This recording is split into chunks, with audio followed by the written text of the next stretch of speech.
राम राम प्यारे बच्चों। Mission 2025 class 12 ज्वाला batch ready हो जाओ। ये जो सीरीज जा रहा है अकाउंटेंसी में कैश फ्लो में, आज का लेक्चर 6 लास्ट लेक्चर आप लोग पढ़ चुके होंगे।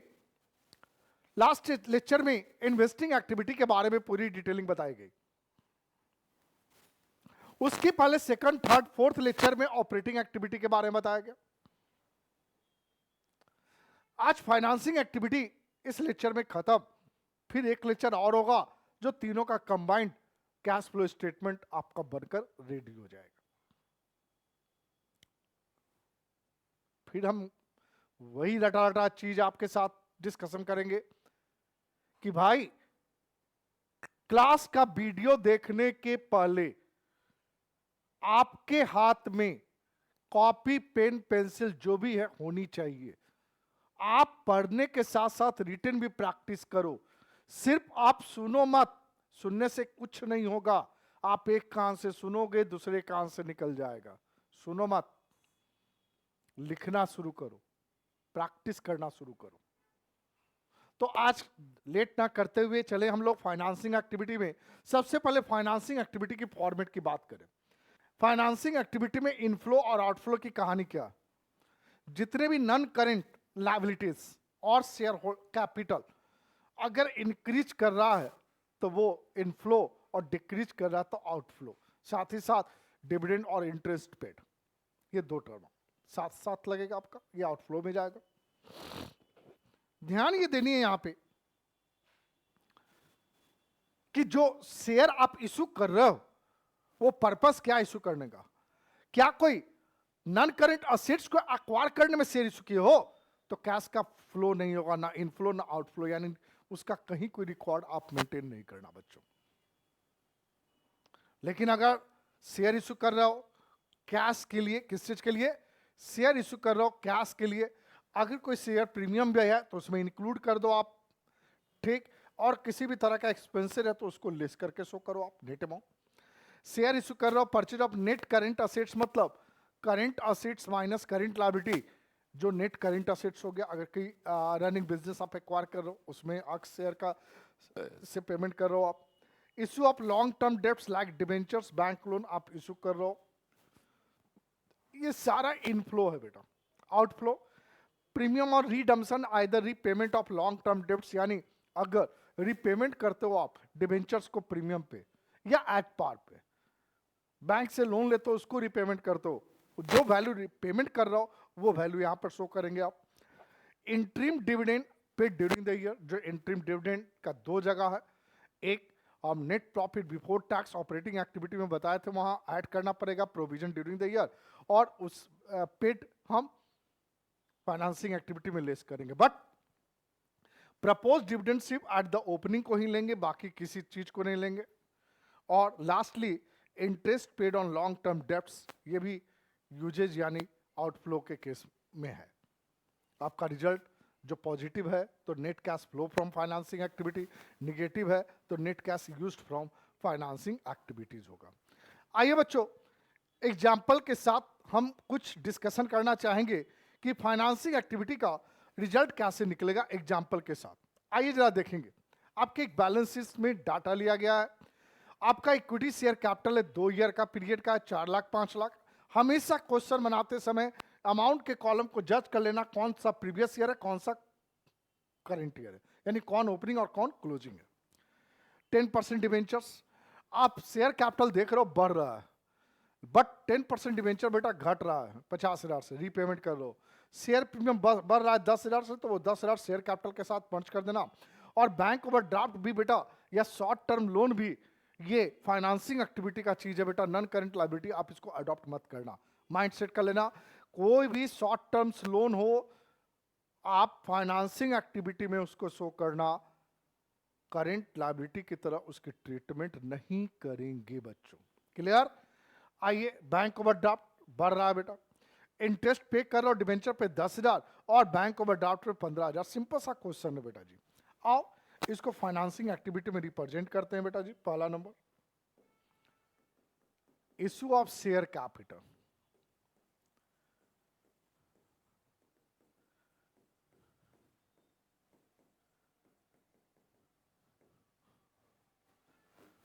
आप देख रहे हो कि 1 लाख से बढ़ गया और रिजर्व बढ़ गया 10,000 से, मीन्स 1 लाख प्लस 10,000, 1,10,000 पॉजिटिव। हम एक ही अमाउंट का कॉलम लेके चल रहे हैं इसलिए काट दे रहे हैं बेटा। नेक्स्ट बेटा जी, बैंक ओवरड्राफ्ट भी बेटा इंक्रीज कर रहा, कितना से? 50,000 से। Increasing bank overdraft 50,000। क्लियर है भाई? डिवेंचर्स बेटा 50,000 से घट रहा है। सिंपल सिंपल था इस क्वेश्चन में, रिडम्पशन ऑफ डिवेंचर्स 50,000। हाँ 50,000 से घट रहा है बेटा।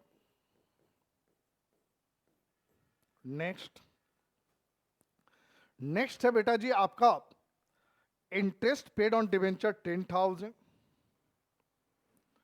लेस होगा ये भी बेटा।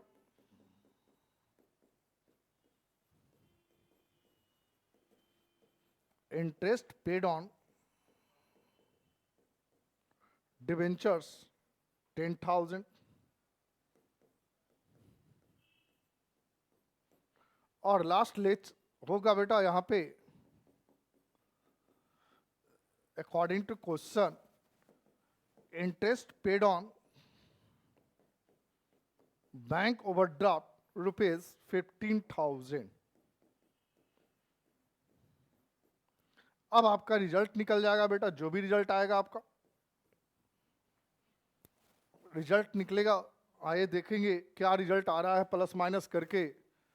तो बेटा 50-50 कट गया, 10 कट गया, 1 लाख में से 15,000 घटाओगे 85,000 रेडीमेड रिजल्ट है बेटा, बट वो पॉजिटिव है। तो net cash flow from financing activity. ये सिंपल सा क्वेश्चन था बच्चा, शायद आपको समझ में आया होगा। आपके बीच एक और एग्जाम्पल मात्र लेंगे, बहुत ज्यादा एग्जाम्पल इसका नहीं लेंगे। आपका एक और एग्जाम्पल है, ध्यान देना बेटा। इक्विटी शेयर कैपिटल तुम्हारा इंक्रीज कर रहा है 2 लाख से बेटा। 10% प्रेफरेंस शेयर कैपिटल बेटा 2 लाख से डिक्रीज कर रहा है, 12% रेट ऑफ डिविडेंड है। 12% डिवेंचर 1 लाख से इंक्रीज कर रहा है बेटा, 12% रेट ऑफ इंटरेस्ट है। सिक्योरिटी प्रीमियम 40,000 से इंक्रीज कर रहा है, जो कि 40,000 शेयर कैपिटल में जाकर ऐड हो जाएगा, यानी 2,40,000 हो जाएगा। Interim dividend on equity share at the end of current year was paid at the rate of 15%। मतलब जो तुम्हारा 7 लाख है, 7 लाख का 15% इंट्रीम डिविडेंड है, उसको पे मानकर हम डिडक्ट करेंगे बेटा। तो 7 लाख का 15% निकाल लोगे तो आपका आएगा 7 लाख का 15% 1,05,000 रुपया। ये लेस में जाएगा आपका interim dividend. Dividend on preference share was paid, यानी प्रेफरेंस शेयर 5 लाख का 12% 60,000 बेटा। Preference shares way redeemed at a premium of 5% 31 March 2024।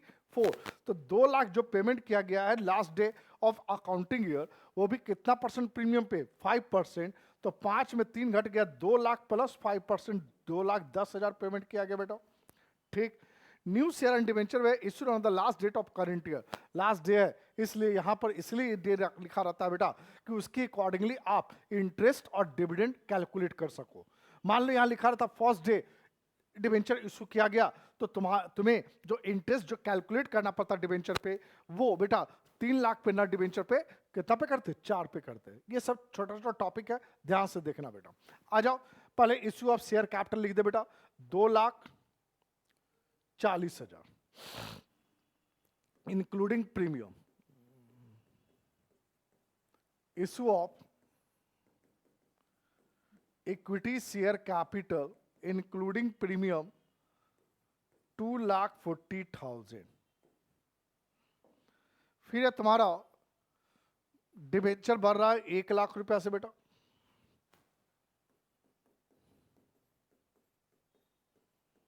Issue of debentures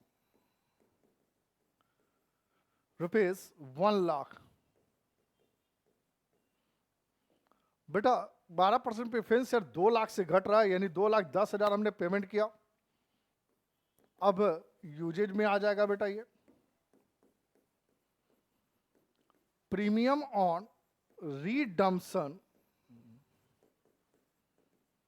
of preference share. भाई कितना, तो 2 लाख और 5% प्रीमियम पे करना बेटा, यानी 2,10,000 यहां पर रिड्यूस हो जाएगा बेटा जी। आपका equity share, preference share, debenture, premium सारा का काम हो गया। अब नीचे आई इंटीम डिविडेंड पेड है 1,05,000 रुपया कैलकुलेशन करके रखा हुआ बेटा। Interim dividend paid on equity share 1,05,000 minus में जाएगा बेटा। Then after dividend on preference share was paid, तो 5,12%, 5,12%। आप इसको नाम दे दो बेटा propose dividend, propose dividend on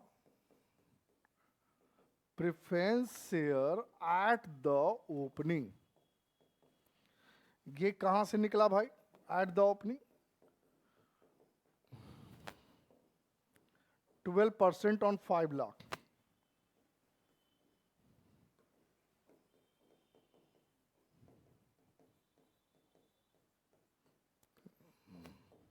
तो आ गया बेटा आपका 60,000 माइनस में आएगा बेटा जी।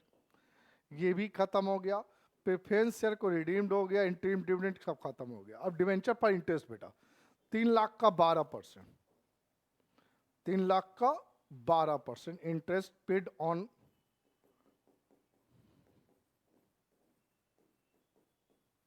interest paid on debentures,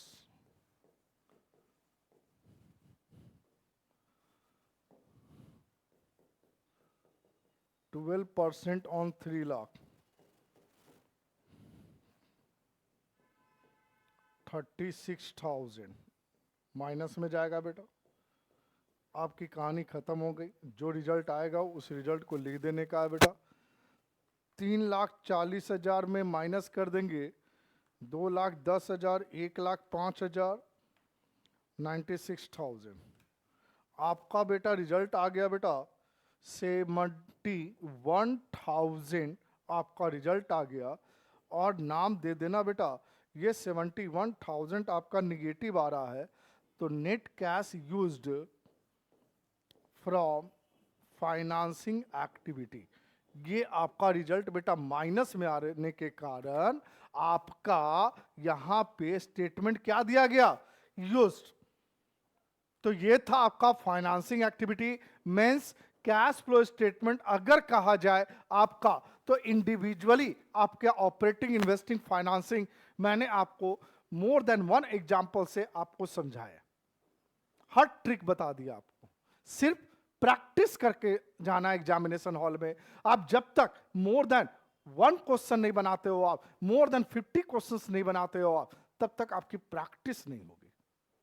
practice चाहिए एग्जामिनेशन में। ये नहीं कि आप एग्जामिनेशन हॉल को ही में ही, एग्जामिनेशन डे में ही जहां एग्जाम दे रहे हो आप वहां प्रैक्टिस करने लगो, ये गलत होगा। इसी में बच्चों आप लोग की क्वेश्चंस छूट जाती है।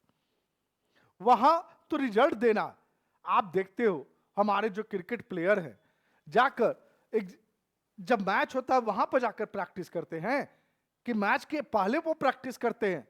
मैच के पहले करते हैं, मैच में नहीं करते बेटा। मैच में तो आपको रिजल्ट देना है, तो इस चीज पर ध्यान देना। आज के लिए इतना ही बच्चों। तो आज कहा गया कि मंजिल चाहे कितनी भी ऊंची हो, मंजिल चाहे कितनी भी ऊंची हो, रास्ते हमारे पैरों के नीचे ही होते हैं। मंजिल हमारे चाहे कितनी भी ऊंचे हो, हम कैसे जाएंगे? अपने पैरों से। रास्ता हमारा पैरों के नीचे ही है। इसी के साथ आज की क्लास की खत्म करते हैं। सभी को राम राम बेटा, बाय बाय, गुड नाइट।